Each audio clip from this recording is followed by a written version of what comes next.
They shoved the old veteran out of the way like he was invisible, just another obstacle in their morning rush, never imagining the entire base would soon be frozen because of him. Keep listening, and which city are you listening from? And if you enjoy the story, please subscribe for more. The sun had barely climbed over the rooftops of Fort Redstone when the morning formation spilled across the central parade ground, boots hitting asphalt in uneven rhythm as young soldiers jogged into position. It was one of those loud, chaotic mornings when everything felt rushed, vehicles idling nearby, NCOs barking orders, radios crackling with overlapping instructions.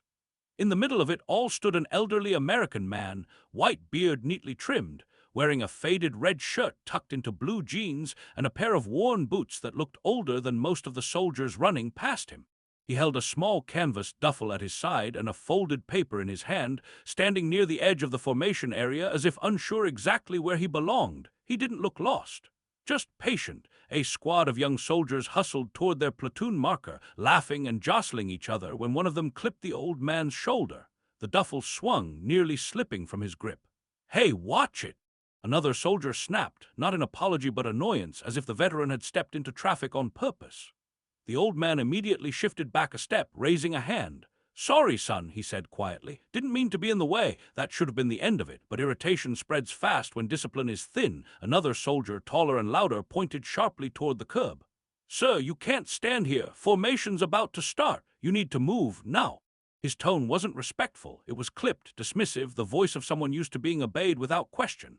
The old veteran nodded and took another step back, boots scraping lightly against the pavement. "Understood," he replied. "They told me to wait here. I was told someone would come get me." A few of the soldiers snorted. One muttered, "Yeah, sure they did," just loud enough for others to hear. Another shook his head.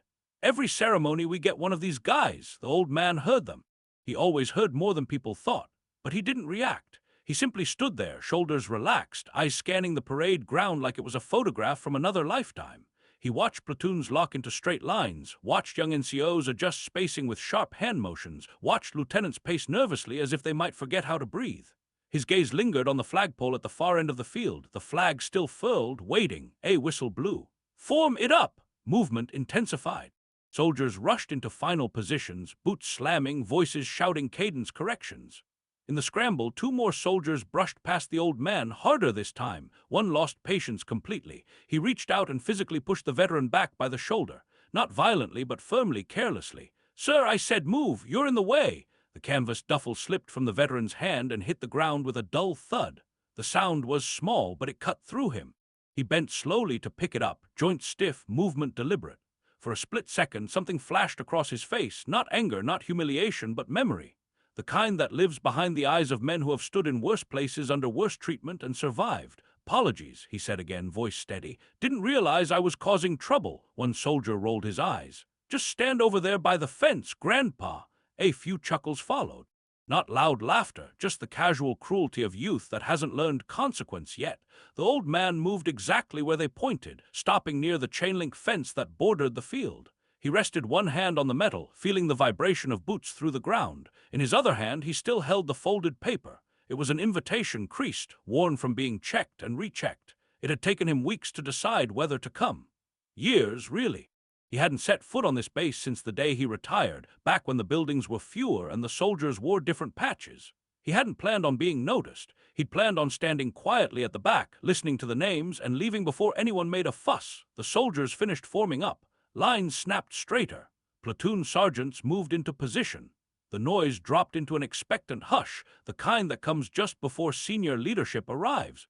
A captain jogged across the field, clipboard in hand, eyes scanning. "Where's the guest?" he muttered to an NCO. "Command Sergeant Major said he'd be here already." The NCO shrugged. "Haven't seen anyone, sir." The old veteran heard that too. He looked down at the paper, then back up at the field. He checked his watch, an old one scratched and dull but still ticking. Right on time, engines sounded near the headquarters building. A black command vehicle rolled into view, followed by another. Soldiers stiffened instinctively.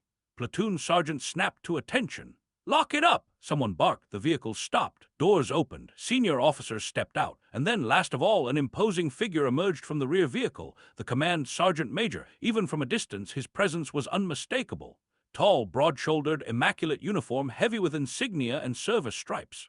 His face was carved with authority, the kind that didn't need volume to command silence. As he stepped onto the parade ground, every soldier felt it, the air tightening, discipline snapping into place. The command sergeant major scanned the formation once, then again. His eyes moved methodically, professionally, until they stopped. They locked onto the edge of the field, onto the chain-link fence, onto the elderly man in the faded red shirt and worn boots standing quietly apart from everyone else. The command sergeant major froze. The formation waited. Seconds stretched. Confusion rippled silently through the ranks. This wasn't on the schedule. He was supposed to speak. Instead, he took one step forward, then another. His gaze never left the old veteran. "What the hell?" he murmured under his breath. And then, in a voice that carried across the entire parade ground, he said, "Stop the formation." Every soldier went rigid. Whatever was about to happen, it was already clear. The man they had pushed aside was not supposed to be standing by a fence. And the cost of that mistake was about to be felt by everyone watching. The words, "Stop the formation," still echoed in the air when the command sergeant major took another slow step forward, his boots striking the pavement with deliberate weight, and the entire parade ground seemed to hold its breath as hundreds of young soldiers stood frozen in place, eyes locked straight ahead, unsure whether they were allowed to blink. The NCOs nearest the front stiffened, confusion flashing across their faces, because this was not how mornings went, not how schedules worked, not how power usually moved, and yet there it was, authority interrupting routine without explanation. While at the edge of the field, the old veteran remained exactly where he had been told to stand, one hand resting lightly against the chain-link fence, the other gripping his canvas duffel, his posture calm as if he were waiting for a bus, instead of standing at the center of a brewing storm. Whispers tried to start and immediately died as platoon sergeants shot warning looks down their ranks. But curiosity buzzed like static as the command sergeant major's gaze stayed fixed on the old man and no one else, not the officers, not the flags, not the formation that had just snapped into textbook perfection. And slowly the senior enlisted leader raised a hand, not in salute, not yet, but in a gesture that silenced even the officers, then turned his head slightly and said, "Who told that man to stand there?" His voice low, controlled, but sharp enough to cut through the distance. A captain swallowed and jogged a few steps forward, stopping short. "Sir, we were told a guest would arrive, but we didn't." "That wasn't my question," the command sergeant major interrupted, eyes never leaving the veteran. "I asked who told him to stand there." The captain hesitated, then glanced back toward the platoons, where several soldiers now felt their stomachs knotting, especially the ones who had done the pushing, the pointing, the laughing. One of them shifted his weight just enough to draw the attention of his squad leader, who hissed, "Don't move," through clenched teeth. Finally, a young staff sergeant cleared his throat and stepped forward from the second platoon, his voice tight. "Sir, I told him to move out of the formation area." The command sergeant major nodded slowly, as if filing the information away. "And why," he asked, "did you tell him to move?" The staff sergeant straightened. "Sir, we were forming up. He was in the way." That phrase, "in the way," hung in the air like smoke, and a few soldiers felt a strange chill crawl up their backs without fully understanding why. The command sergeant major turned at last, sweeping his gaze across the ranks, letting it linger on faces that were suddenly very aware of their own youth, their own untested certainty, and he said, "In the way of what?" Silence answered him. Boots stayed planted. Eyes stayed forward. Somewhere a bird took off from the fence line with a startled flutter. "In the way of discipline," he continued. "In the way of readiness, or in the way of convenience?" No one answered. The staff sergeant's jaw tightened. "Sir, we didn't know who he was," he said finally. "He wasn't in uniform. He didn't have credentials visible." The command sergeant major's expression didn't change, but something sharpened behind his eyes. "So you decided that meant he didn't belong," he said, not as a question. He gestured toward the old veteran with a subtle tilt of his head. "Did any of you ask him why he was here?" A pause. "Did any of you ask his name?" The pause grew heavier. "Did any of you," he said, voice rising just enough to carry, "consider that the man standing quietly while you rushed past might have earned the right to stand wherever he damn well pleased?" The soldiers felt the shift now, the kind that happens when a routine correction turns into a lesson, and sweat trickled down spines under starched uniforms as the command sergeant major began walking slowly along the front of the formation, his steps measured, his presence immense, while behind him the old veteran bent slightly and picked up his duffel again, as if trying to make himself smaller, as if the attention was something to be endured rather than welcomed. "You," the command sergeant major said suddenly, stopping in front of a young private in the first rank, the same one who had laughed earlier. "What did you say to him?" The private's throat worked. "Sir, I told him to stand by the fence." "And before that?" The private hesitated. The pause was deadly. "Sir, I laughed," he admitted. A ripple of tension moved through the formation. The command sergeant major nodded once. "You laughed at a man old enough to be your grandfather," he said, "on a base built by men his age, wearing a uniform paid for by men his age, and you thought that was acceptable." He turned his head slightly. "Did anyone put hands on him?" The answer came too quickly. "Sir, I did," one of the taller soldiers said, stepping forward without being told, his face pale. "I pushed him back. I thought he was about to walk into the formation." The command sergeant major stopped in front of him, so close the soldier could see the faint scar near his eye. "You pushed him," he repeated softly. "Did he push back?" "No, sir." "Did he raise his voice?" "No, sir." "Did he threaten you?" "No, sir." The command sergeant major straightened and turned slowly, addressing the entire formation now. "So let me understand this," he said. "A man stood quietly, spoke politely, followed your instructions, and your response was to mock him, move him, and put hands on him because he was in the way." His voice dropped. "That's not discipline, that's insecurity." Words landed hard, and several soldiers felt their faces burn even if they hadn't been directly involved, because the truth of it stung. The command sergeant major paused, then said, "Meanwhile," and gestured toward the fence, "that man hasn't said a single word in his own defense." He finally turned fully toward the veteran and raised his voice just enough. "Sir," he said, not yet with the weight of recognition, but with deliberate respect, "would you mind telling these soldiers why you came here today?" Every head subtly angled, every ear straining, but the old veteran shook his head gently. "No need," he replied. "I don't want to interrupt training." The simplicity of the answer hit harder than any speech could have. The command sergeant major inhaled slowly, visibly restraining something, anger maybe or memory, and then said, "Training can wait." He turned back to the formation. "You are being trained right now," he said, "whether you realize it or not." He let the silence stretch again, letting discomfort do its work, while the old veteran stood quietly, eyes down, completely unaware that the men who had pushed him aside moments ago were now wishing desperately they could rewind time. "Stand fast," the command sergeant major ordered finally. "No one moves, no one speaks. This formation will remain exactly as it is until I decide otherwise." He took one last look at the veteran, his expression unreadable, and then added, "And someone get me the guest list now." Runners moved, radios crackled. The tension didn't break. It thickened, because whatever explanation was coming hadn't come yet, and the soldiers knew instinctively that when it did, it would change the way they remembered this morning for the rest of their lives. While at the fence, the old veteran adjusted his grip on the duffel and waited, as he always had, patient and silent, for the moment when the truth no longer needed his voice to be heard. The parade ground remained frozen in disciplined silence as runners moved quickly across the asphalt, radios crackling in low, urgent tones, and the command sergeant major stood perfectly still at the front of the formation like a wall that nothing dared move around. His eyes alternating between the old veteran by the fence and the unfolding scramble of officers who now sensed something was deeply wrong. Because this was no longer a routine correction, and no longer a teachable moment meant to sting and pass. This was something heavier, something dragging the weight of the past into the present, whether anyone was ready for it or not. The captain who had earlier jogged uncertainly now returned at a near run, tablet in hand, breath shallow, stopping just short of the command sergeant major, and leaning in to whisper something that made the blood drain from his face mid-sentence. His voice trailing off as if the words themselves were dangerous to say out loud, and the command sergeant major's jaw tightened visibly as he listened, nodding once, slowly, as though confirming a fear rather than learning something new.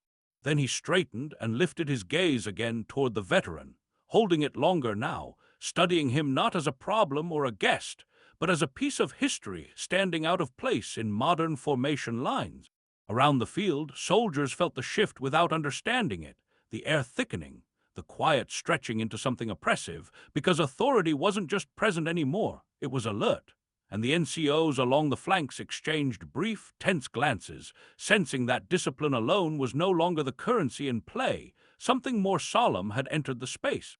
The command sergeant major turned slightly and spoke again, his voice measured, controlled, but carrying easily across the ranks. "For those of you wondering why we're stopped," he said, "understand this: formations exist to build order, not to erase judgment." And with that he gestured subtly toward the fence, not calling attention loudly, but making it unmistakably clear who the center of gravity now was. And when judgment fails, order means nothing. A few soldiers swallowed hard at that, realizing this was no longer about one mistake, but about the culture that allowed it. The old veteran shifted his weight slightly, uncomfortable with the spotlight he hadn't asked for. his gaze dropping to the scuffed toes of his boots as if he hoped the earth might open and let him disappear back into quiet anonymity. But the command sergeant major noticed even that, noticed the way the man seemed to carry himself smaller under attention rather than larger, and something like recognition flickered behind his eyes, though no name had yet been spoken, no rank confirmed. Another officer approached now, a lieutenant colonel from headquarters, breathless, uniform crisp but posture tight, holding a printed roster, hands trembling just enough to betray urgency. And when he stopped beside the command sergeant major, the two leaned close, voices low, but several words escaped anyway, carried by the still air. Guest of honor, confirmed, retired. And then the lieutenant colonel fell silent abruptly, realizing he'd spoken too loudly, while several soldiers in the front rank felt their stomachs drop, because those fragments alone were enough to tell them this was spiraling far beyond a simple misunderstanding.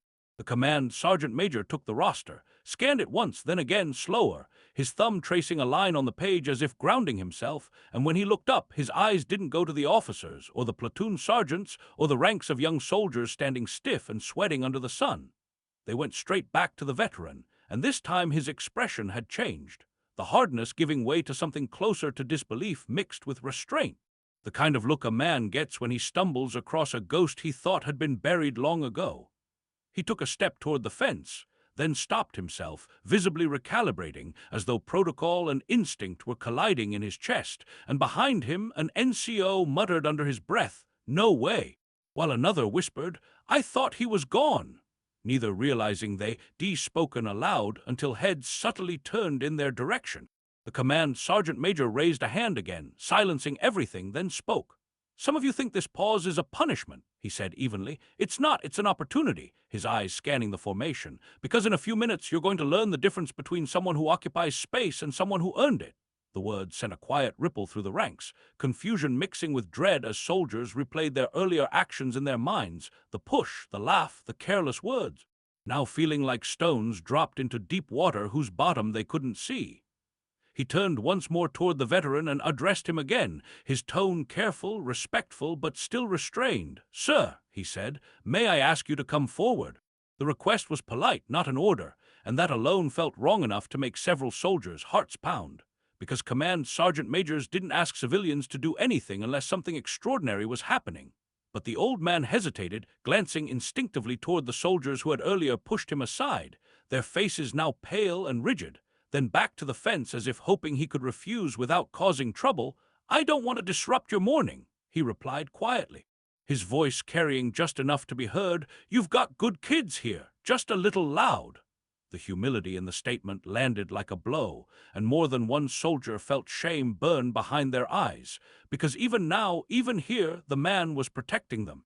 The command sergeant major closed his eyes briefly, then opened them and nodded as if that single sentence had confirmed everything he needed to know. "You won't be disrupting anything," he said, voice firm but controlled. "You are the reason this morning matters."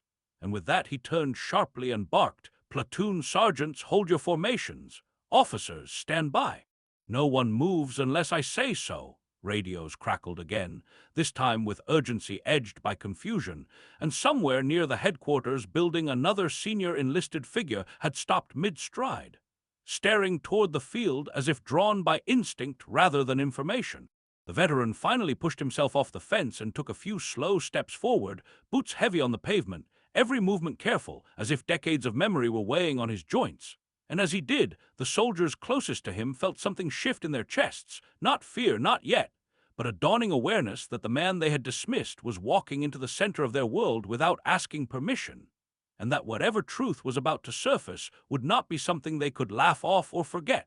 The command sergeant major watched him approach, posture straightening instinctively, hands clenching once at his sides before relaxing again, and when the veteran stopped a few feet away, the two men locked eyes, the space between them charged with unspoken history, and in that suspended moment, before any salute, before any name, before any revelation, the entire parade ground seemed to understand that this was no longer a lesson about respect in theory, but about respect owed, delayed, and now arriving all at once, heavy and unavoidable. And when the command sergeant major finally drew a breath to speak again, every soldier knew the next words would change everything. The command sergeant major drew in a slow breath, The kind a man takes when he knows the next few seconds will permanently alter the memory of everyone present. And then he did something no one on that parade ground expected. He removed his cover, holding it tight against his side as he took one deliberate step closer to the old veteran, his voice no longer carrying command but something far rarer, something almost reverent, as he said, "Sergeant Major Daniel Hayes," speaking the full name with absolute certainty, and the effect was immediate and electric, a visible shockwave rippling through the formation as soldiers stiffened so hard it felt like the air itself snapped into place. Because now the whispers made sense, now the fragments aligned, now the weight in the air had a name. The old veteran blinked once, surprised that his name, unused here for decades, still sounded familiar in someone else's mouth, and he gave a small nod, almost apologetic. "That's me," he said quietly, as if confirming an appointment rather than acknowledging a legend, and the command sergeant major's jaw tightened as he stared at him, eyes glistening just slightly, before snapping his heels together and rendering the sharpest, most precise salute the formation had ever witnessed. A salute delivered not for show, not for ceremony, but from one enlisted man to another across generations of service, and the sound of his boots striking the pavement echoed like a gunshot. For a half-second no one else moved, stunned beyond instinct, until the command sergeant major barked, "All non-commissioned officers salute!" And suddenly hands flew up across the formation, platoon sergeants, squad leaders, staff sergeants all snapping to attention with faces pale and eyes wide. And then, almost instinctively, the officers followed suit, salutes rippling backward in perfect sequence until the entire parade ground was frozen in a wall of raised hands, honoring a man who moments ago had been pushed aside like excess baggage. The young soldiers who had laughed felt their stomachs drop as the name hit them fully now, Sergeant Major Hayes. The same name etched on plaques inside headquarters, the same name spoken in leadership courses and old war stories, the same name instructors referenced when talking about standards, sacrifice, and what right looks like under pressure. And several of them realized with cold clarity that they had put hands on a man whose career had defined the very rules they were being trained under. The old veteran stood there, surrounded by salutes, visibly uncomfortable, his shoulders hunching slightly as if the attention were physically heavy. And after a moment he raised his own hand and returned the salute, slower but perfect, muscle memory overriding age. And when he did, something broke quietly inside the ranks, because that movement carried more authority than any shouted command ever could. The command sergeant major dropped his salute and took another step forward, voice steady but thick with emotion as he addressed the formation. "For those of you who don't recognize that name," he said, "this man was the senior enlisted advisor for this brigade before most of you were born, before half of you thought about joining, before some of the buildings you train in even existed." He gestured toward the veteran without looking away. "When this base expanded during the surge, when units were deploying back to back, when discipline cracked under pressure, it was Sergeant Major Hayes who held the line." The command sergeant major's voice hardened. "He trained leaders who trained leaders. He enforced standards when doing so made him unpopular, and he carried the consequences of that leadership so the rest of us wouldn't have to." Murmurs moved through the formation now, not whispers but stunned exhalations, and one soldier in the front rank felt his knees weaken as he remembered shoving the old man's shoulder, realizing with horror that the man he had treated like an obstacle had once been the final authority on the very ground they stood on. The command sergeant major continued. "When a convoy went missing downrange, it was him who organized the recovery. When young soldiers broke under pressure, it was him who stayed late and put them back together. When casualties came home, he stood at the flight line every single time." His voice dropped slightly. "And when his time came to retire, he didn't ask for ceremonies or speeches. He walked away quietly like he walked in this morning." The command sergeant major turned toward the soldiers who had pushed him earlier, his gaze locking onto them with controlled intensity. "And today, without knowing it, you tested the very standard you claimed to represent." The silence that followed was crushing, because now the disrespect wasn't abstract, it wasn't theoretical. It had a face and a name and a lifetime behind it. The old veteran shifted uncomfortably, finally speaking up. "That's enough," he said gently, lowering his hand. "They didn't know." He looked toward the young soldiers, his expression calm, even kind, "and I didn't come here to make anyone feel small." That humility cut deeper than any reprimand, and the command sergeant major nodded slowly, acknowledging the correction, then turned back to the formation. "Let this be clear," he said. "Respect is not reserved for those who can still run fastest or shout loudest. It is owed to those who carried the weight before you." He paused, letting the lesson settle. "And if you ever forget that again, remember this morning." He then faced the veteran once more, posture straight, voice firm. "Sergeant Major Hayes, on behalf of this command, I apologize." And with that he stepped aside and gestured toward the center of the field. "This formation is yours." The old veteran looked genuinely startled. Shaking his head slightly, "I don't need all that," he said, but the command sergeant major responded without hesitation. "You earned it long before today." And as the veteran took a slow step forward into the space where he had once commanded, soldiers instinctively straightened even more, salutes still raised, eyes forward. The parade ground transformed from a place of routine into a place of reckoning, because in that single moment, every man standing there understood that the quiet old veteran they had pushed aside was not just part of the Army's past. He was the standard they were still struggling to live up to.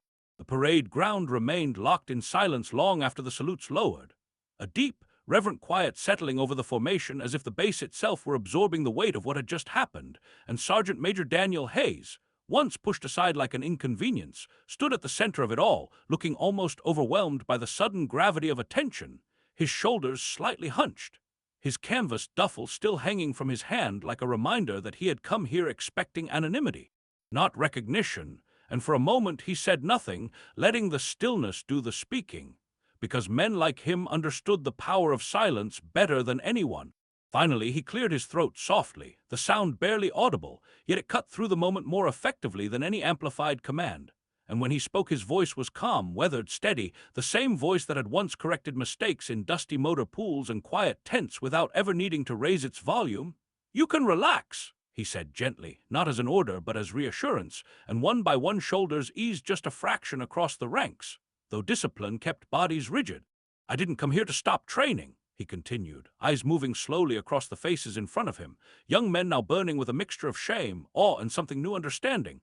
"I came because today they're reading names," he said, pausing briefly.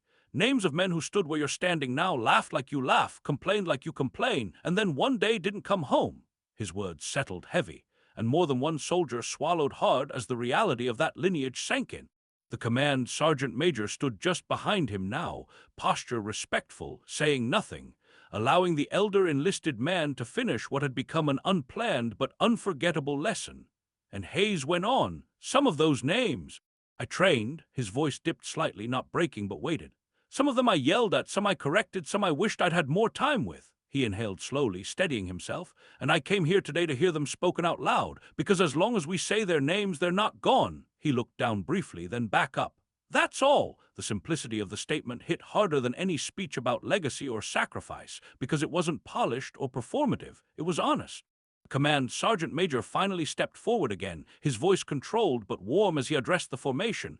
"You heard him," he said. "This isn't about punishment or embarrassment, this is about perspective." He turned his head slightly, addressing especially the soldiers who had been involved earlier. "You made a mistake, and you owned it, and now you learn from it." He paused, then added, "That's how professionals grow." The tension that had knotted stomachs all morning began to loosen, replaced by a quieter, deeper resolve, because this was no longer about fear of rank, but about responsibility to something larger. Sergeant Major Hayes shifted his weight, clearly eager to retreat from the spotlight, but the command sergeant major raised a hand, not to stop him, but to acknowledge him once more. "Before we move on," he said, "there's one thing that needs to be said clearly." He turned to face the entire formation again. "Respect is not situational," his voice carried. "It does not depend on uniforms or speed or who looks important at first glance." He gestured subtly toward Hayes. "Some of the most important people you will ever meet will not announce themselves."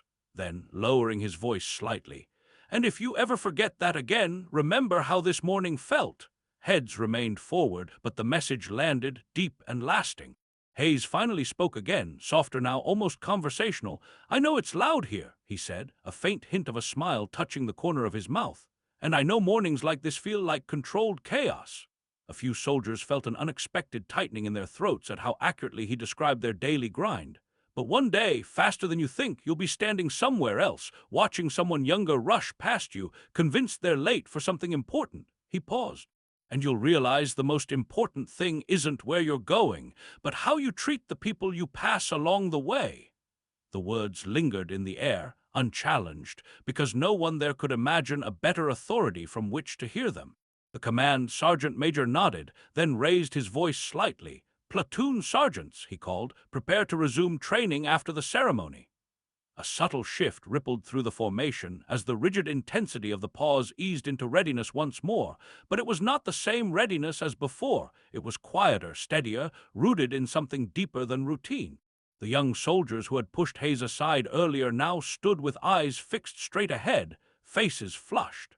But inside each of them something fundamental had changed, because embarrassment fades, but lessons like this don't, and they knew they would carry this moment long after the memory of drills and schedules blurred together.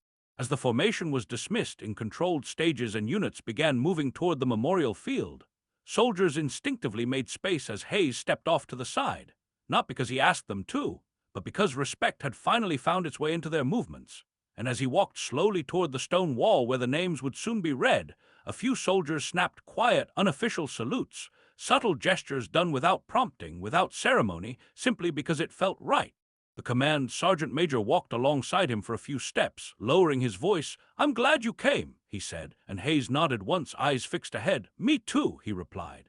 And as the bugle sounded and the ceremony began, the old veteran stood straight despite the ache in his back, hands clasped in front of him, listening as each name echoed across the field, the young soldiers standing taller than they had that morning, not because they were ordered to, but because they now understood that the legacy they were inheriting wasn't about perfection or power. It was about humility, memory, and the quiet dignity of those who carried the weight before stepping aside. And long after the last name was spoken and the bass returned to its rhythm, the story of the morning, when the command sergeant major stopped the formation for a man everyone had overlooked, would travel quietly through barracks and motor pools, not as a warning, but as a reminder that true respect doesn't come from rank alone. It comes from recognizing the people who earned it long before you ever arrived.